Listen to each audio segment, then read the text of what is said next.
everybody. We've created this barren lot, recreated it rather, as a beautiful space of compassion and justice, but I want to reflect briefly on the building behind us and what it means.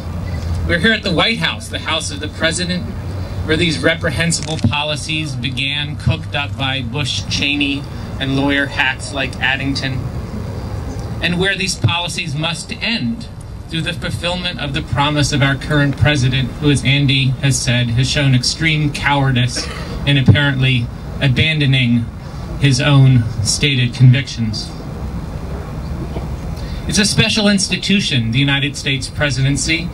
The president is the most powerful political leader in the world, not just because of the military he commands, the wealth of this nation, and its projection of power throughout the world. If those were the sole standards, Hitler or Stalin might be considered the most powerful.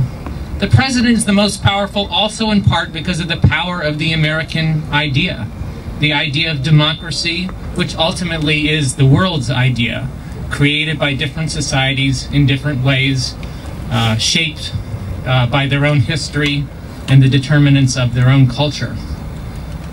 So powerful, the president is uniquely capable of doing enormous harm and enormous good, and the office has been used historically for both Indian removal, the perpetuation of slavery, terrible overt and covert wars in Vietnam and Latin America.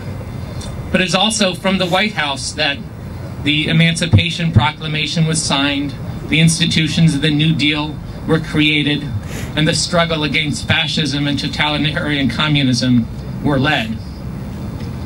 In the person of President Obama, we've seen the great advancement in part of the fulfillment of the American creed of equality.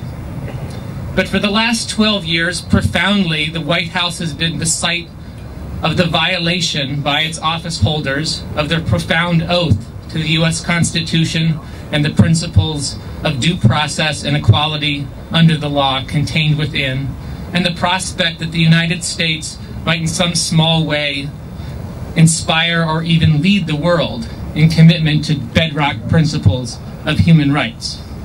Two presidents now have sedimented America's identity as a torture nation, defined in part by nearly incomprehensible hypocrisy and delusional commitment to the myth of America's unerring virtue as it continues to commit heinous crimes. Two presidents now have brought shame on their office. Of course, Muslim men in Guantánamo Bay and black sites around the world have suffered the worst consequences of that shame.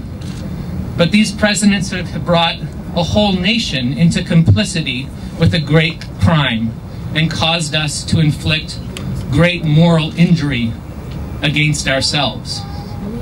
It is time, therefore, to heal.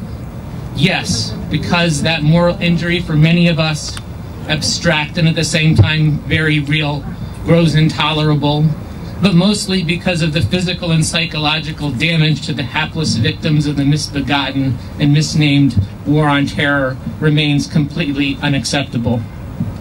Which is to say that to heal requires that we change, not that we forgive ourselves and forget, bury the truth with obfuscation, lies, secrecy courts, flim-flam immunity, movies that propagandize.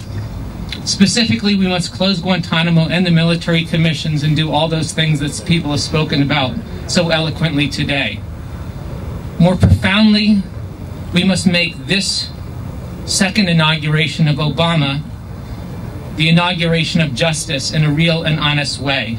We must free the innocent, make the law a means of justice once again, heal our own sickness, and redeem our times. Thank you.